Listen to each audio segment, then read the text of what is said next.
Hi there everyone, welcome to another video on my channel, and this video is going to be only for patrons. So if you're not a patron, I have a Patreon account by the way, which of course you know since you're a patron and you're watching this.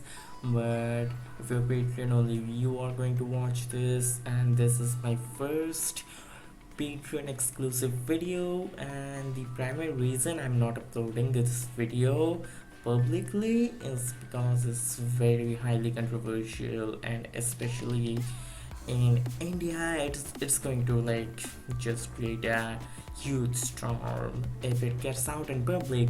So this is only a patrons only video if you're a patron who are watching this, but this video is going to be about the supreme lord of the Vaishnava sect of Hinduism, which is Krishna, and one of his wives named Rukmini. So in Islam, people often accuse Prophet Muhammad of Islam to be a child rapist. He married his wife Aisha at the age of 6. When she was 6, he was like 40 or something. He was 40 or 50 or 60. I'm sorry, I don't remember. But he married her when she was 6, and he consummated the marriage when she was 9. And Krishna, the god, the eighth avatar of the god Vishnu, one of the Hindu Trinity gods in the Hindu Trinity, he when he was around 30 years old, he also married a young girl of the ripe age of 8. So we are going to talk about that and what this is about and everything. So stay tuned and keep watching the video. Now Krishna is a major deity in Hinduism, and he is, as I said before, is considered to be the 8th avatar of the god Vishnu.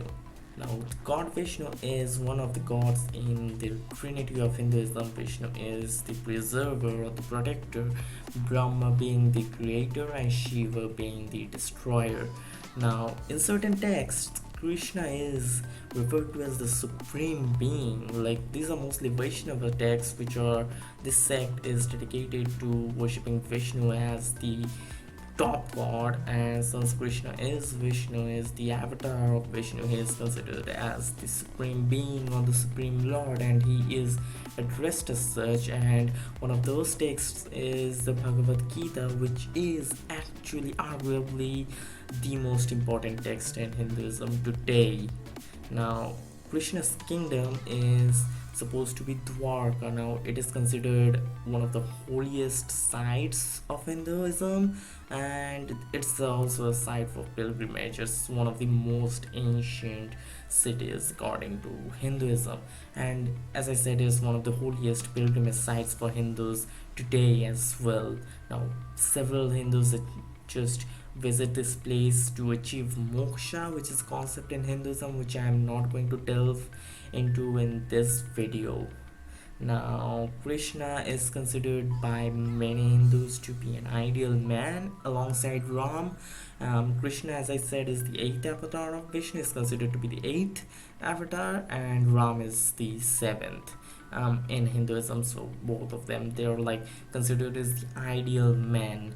They're like the epitome of how men should be, how humans should be. That's basically their ideal, and many Hindus don't consider him to be the ideal man for sure. Like, let's just give it to them, not every Hindu considers Krishna to be an ideal man, but considering Krishna is a god and is considered as supreme being, you would at least you would expect something more than the average human. I think we should expect something more than the average human.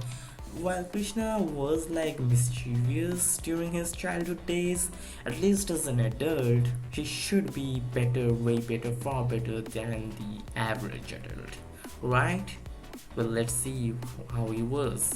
Now Although Krishna is considered a deity, he is a very prophet-like character. So if you read the Bhagavad Gita, perhaps some people might find something similar to the Prophet Muhammad of Islam, like being a freaking warlord in his own right.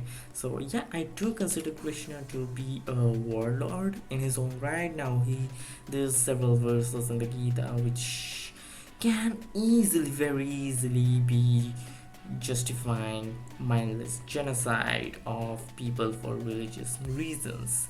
Now, that's not the only similarity Krishna has with Muhammad. As I said, marrying an underage girl before puberty, that's one of the things they have is similar. Now, in case of Muhammad, he married Aisha when she was 6 and consummated the marriage when she was 8. In case of Krishna, he married Rukmini when she was around 8 and consummated the marriage when she got her period. The day she got her period, which was also like around the age of 8. Now, in one of the major Puranas, there are 36 Puranas, 18 of them being major Puranas and the other 18 being minor Puranas. The 18 major Puranas are quote unquote canon in Hinduism, are way better like to refer to as rigid Hindu scripture, like those are like major texts. So in one of these Puranas, one of the major Puranas where Krishna is referred to as the Supreme Lord, it is also said that he married one of his wives, that is Rukmini, the wife we are talking about in this video. He married Rukmini in a certain fashion called the Rakshasa style. Now, what is the Rakshasa style we will be discussing in this video, but let's check the verse that I'm getting this from. Let's check the source. Now the source is Srimad Bhagavatam 10:52-18. The Supreme Lord married Rukmini, the beautiful faced daughter of Vismaka, in the Rakshasa style, or so I have heard. Now, the Rakshasa style is being described further in several other scriptures, including the Hindu code of law, the law of Manu, which is the Manusmriti, which prescribes rules for the Hindu society. Now, as for this style, Manusmriti says, Manusmriti 3:33, the forcible abduction of a maiden from a home while she cries out and weeps after her kinsmen have been slain or wounded and their houses broken open is called the Rakshasa rite. Now, to be fair, there are also other scriptures that say that Rukmini actually invited Krishna with a love letter and things like that. But that just goes to show that Hindu mythology and itihasa, that Hinduism considers like this is the Sanskrit term for history. This is considered as history, is full of inconsistency, and these stories, they cannot be real, even though people in those several Hindus consider these stories to be real. Now, they are all fiction, but there's just the several inconsistencies in the scriptures just goes to show that. Also, the next point will show how Rukmini writing a love letter to invite Krishna doesn't really change anything about Krishna. So another major Purana, the Skanda Purana, which is another one of the 18 major Puranas, and it's one of the largest of its kind, has dedicated an entire chapter to the story of Krishna marrying Rukmini. Now, she has also been stated to be just 8 years old at this point. Now I will just give you the source, which is Skanda Purana, book 5, section 3, chapter 142. Now this part tells the story about Rukmini marrying Krishna. The entire chapter is dedicated to that, and I really don't have time to mention to just narrate the entire chapter in this video. So you can just go and check that out for yourself. You would find several sources on the internet, most likely. Now, in this chapter, it's also stated that Rukmini was just 8 years old at this point. one thing to point out is that in this particular chapter there are several characters like Rukma or Rukmin, as in some scriptures they have been referred to as demons or monsters. They have been referred to with the terms of Danavas and Rakshasas. However, all the enemies of Krishna in the scripture are referred to as Danavas and Rakshasas. They were not actually the Rakshasas or Shuras or Danavas, they were just people. But since in this book, in this chapter, they were the enemies of Krishna, they have been referred to as monsters and demons. Now, in the same chapter of this book is also stated how Krishna married. I'll just narrate a small part of it. You can go check that for yourself. Now, what basically happened is Rukmini's father was looking for a husband for her when she was 8 years old, and that's already fucked up because it's like an ancient society, which just goes to show how ancient societies were like morally not as good as today. But even then, like when Rukmini was out in the field, she saw Krishna and Krishna saw her. Krishna told his brother that this fair maiden or something like that, this young girl, this fair maiden, she needs to be seized. So as if she's a property, like it's just objectification there. And Krishna's brother tells Krishna to just get her, and Krishna then just slaughters her entire family and just takes her away. So that's what happens, and it's kind of, maybe perhaps one can say it's implied that Rukmini also liked Krishna at this point, but that doesn't really matter. Like she's 8 years old, and Krishna just slaughtered her family, her brother's army and her bodyguards and everything, and he just took her away. That's like that. It doesn't matter whether that underage girl was in love with him. He was an adult. He's a god. He's a fucking god. He should have known better. Now that's why I was saying, like, it doesn't really matter whether Rukmini liked Krishna or not. If you're an adult, you are supposed to be the responsible one. Yet another one of the Puranas has part describing the day Krishna consummates the marriage between him and Rukmini. So this comes from Brahma Vaivarta Purana, chapter 112, verses 4 to 7. Now, this part says that Rukmini was not fully developed at that time, and Krishna consummated the marriage on a quote unquote auspicious day.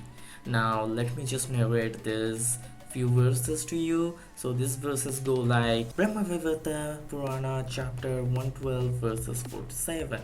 Lord Krishna beheld the smiling Rukmini in the prime of her youth, lying down with great pleasure on a bed adorned with gems.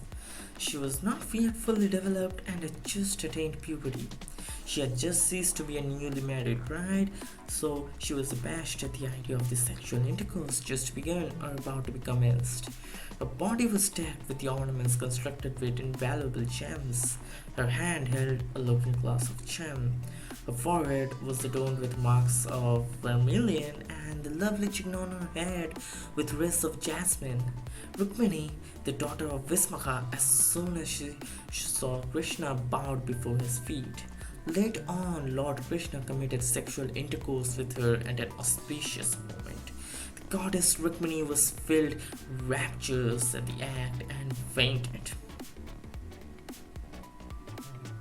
So there it goes, Krishna raping a child. Krishna, the child rapist. This is the supreme lord of Hinduism. Now, all this is from like this story according to the history that Hindus consider to be true, the history according to Hinduism. This happened long before, thousands of years before Muhammad even existed. So this is the original child rapist. Actually, there would be more child rapists because that was kind of the time, but this is like horrible, and this is the supreme lord in Hinduism. So yeah, this is basically it. Krishna raping Rukmini, an 8-year-old child. Now I can see apologists coming at me screaming that these are fake verses, or that I'm lying, or that you need to like read them in Sanskrit to get the original meaning and the philosophy behind it, even though I don't see how like an adult having sex with an underage child is like anything philosophical, or how it can be justified or anything. But these people are full of shit, like they always are. And most Hindus don't really even know about this story. Like most Hindus have no idea about most stories in Hinduism. They just have a basic abridged idea of some stories, but not most of them. So most Hindus are, just trust me, most Hindus don't indulge in these activities. They don't even know these are there in the scriptures. Most Hindus are fine people, they're decent people, but Hinduism is a barbaric, shitty religion, and people need to stay away from it. And I'll just end this video by saying Krishna was a warlord rapist, if he existed. Most likely he doesn't. There's like no evidence that Krishna ever existed. So yeah, Hinduism is full of crap. And everyone, thank you for watching this video. See you later until the next video. Thank you for watching once again. Bye bye.